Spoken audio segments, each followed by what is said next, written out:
근 감소가 시작이 되는 거는 여러분들이 전혀 신경을 안 쓰고 왕성하다는 30대입니다. 안녕하십니까? 제 소개를 먼저 드리겠습니다. 저는 뉴윈병원장을 맡고 있고요. 지금 미국의 웨이크포레스트 대학하고 아주대학교 정형외과에 교수를 겸직을 하고 있습니다. 여러분들 20대, 30대 여러분들이 갖고 있는 근육을 지금도 갖고 계십니까? 오늘 제가 말씀드릴 제목은 당신의 근육이 말라가고 있습니다. 에 대해서 말씀을 드리고자 합니다. 그림에서 보시는 것처럼 근육은 만들어지고 또 해체되고 그럽니다.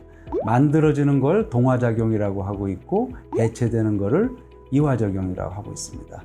날 때부터 죽을 때까지 이 동화작용과 이화작용은 끊임없이 반복이 되는 겁니다.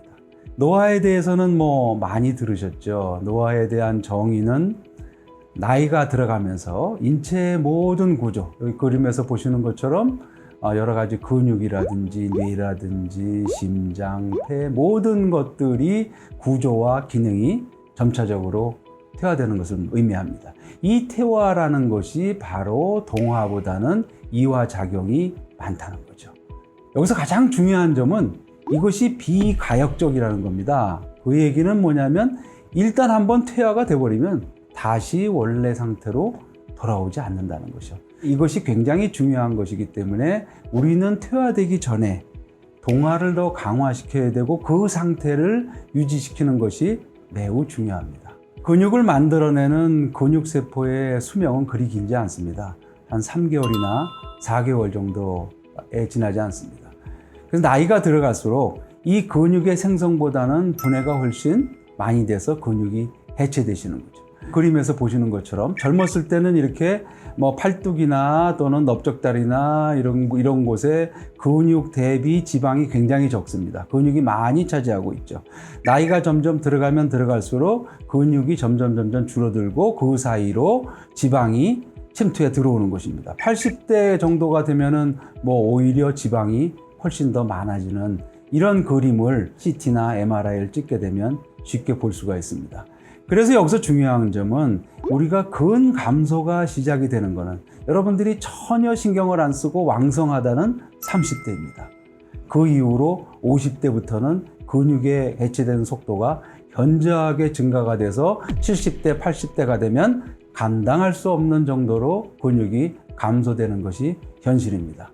이 그림에서 그래프에서 이렇게 20대, 30대의 피크를 치게 됩니다. 그런 다음부터 40대, 50대부터는 현저하게 근육이 줄어들기 시작해서 이렇게 줄어들게 됩니다. 30대부터는 서서히 1에서 4% 정도가 감소하는 데 비해서 50대 후반부터는 매년 10에서 15% 현저하게 감소가 돼서 젊었을 때는 전체 체중의 한 30%, 40%가 근육이던 것이 70대, 80대가 되면 15%, 20%로 현저하게 줄어들게 돼서 근육의 양이 젊었을 때 반으로 줄어들게 되는 거죠. 당연히 그 기능은 손실이 되게 됩니다.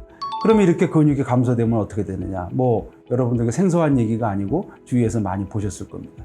근육량이 감소가 되면 근력이 떨어지고 당연히 활동이 감소되고 점점 기능이 감소가 되고 자력으로 어떻게 할 수 있는 그런 모든 활동이 줄어들게 됩니다. 그래서 누구에 의존해서 모든 것을 할 수 있는 그런 시기가 오게 된다는 거죠. 그 사이에 낙상이나 또는 골절로 인해서 다치거나 그러면 이 위험은 현저히 증가가 되는고요. 이 근육이 감소되는 것은 대사성 질환의 일종으로서 얘기를 하고 있습니다.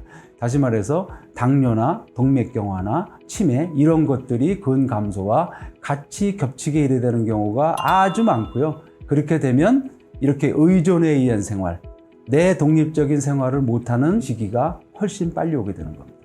그래서 이렇게 근 감소가 될 때 의사들은 이런 단계로 근 감소를 평가를 하게 됩니다.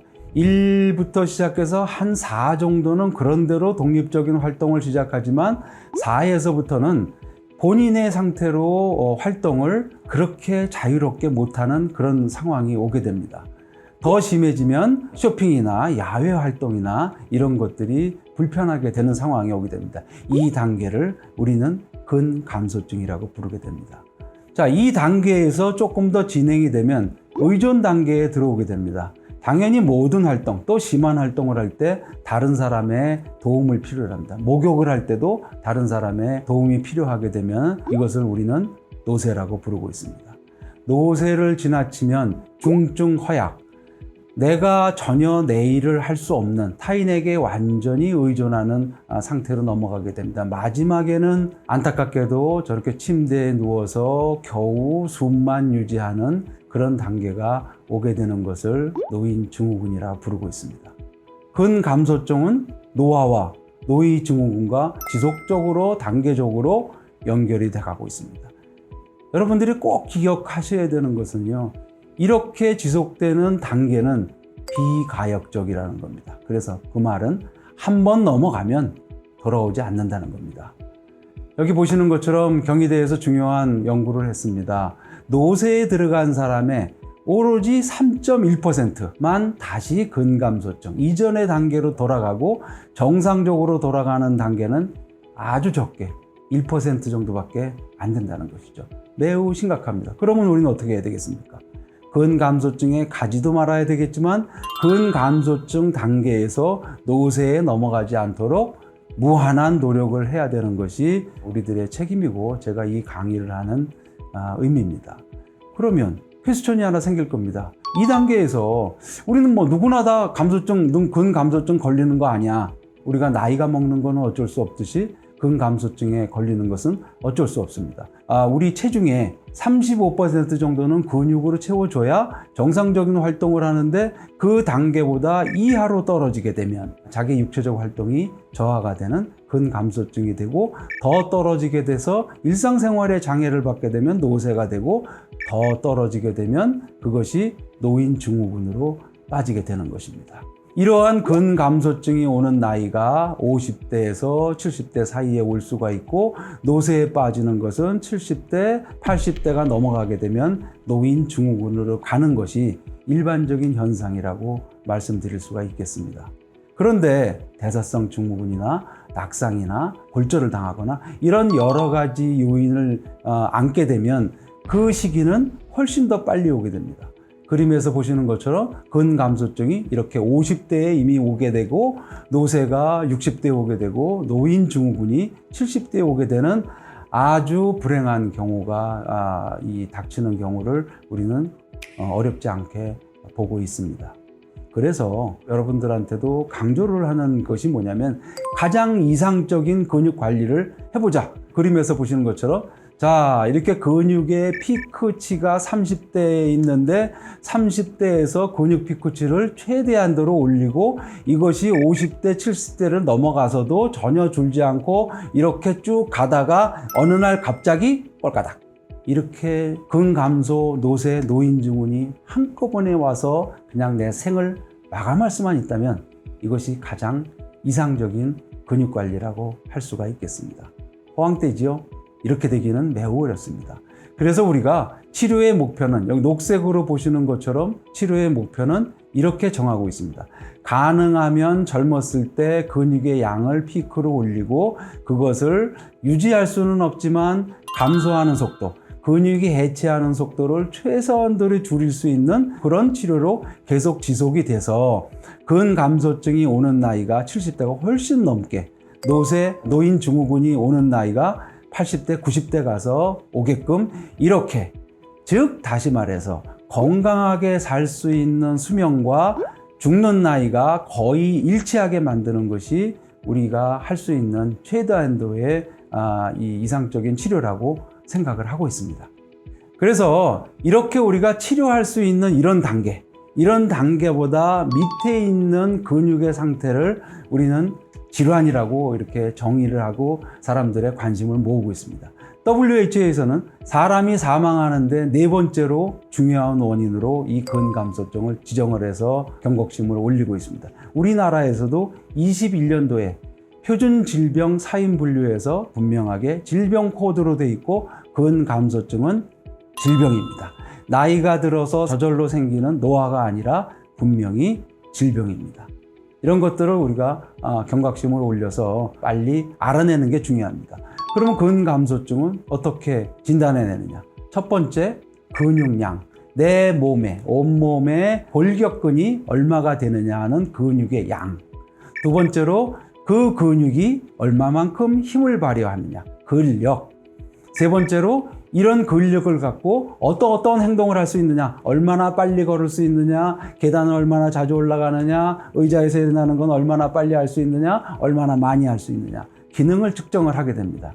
그래서 이 세 가지 중에서 두 가지를 만족을 못하면, 두 가지가 낙제점을 받으면 우리가 근감소증으로 진단을 하고 있고, 세 가지가 모두 낙제점을 받으면 중증 근감소라고 해서 특별한 관리의 대상으로 삼고 있습니다. 그래서 이런 것들은 근감소가 얼마나 중증도에 들어가 있느냐, 또 내가 치료를 시작하는데 이게 치료가 잘 되고 있느냐 못 되고 있느냐는 모니터링에 사용이 되고, 또 노인의 노쇠평가에 이것을 적용을 해서 사용을 하기도 합니다.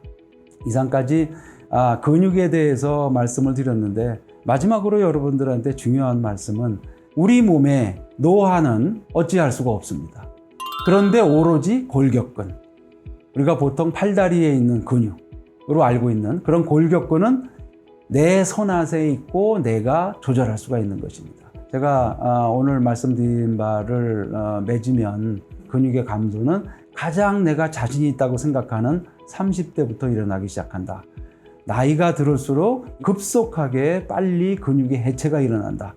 그래서 이것을 근감소증이라고 정의를 하고, 이것은 노쇠로 진행을 하게 되면 비가역적이다. 다시 돌아올 수가 없다.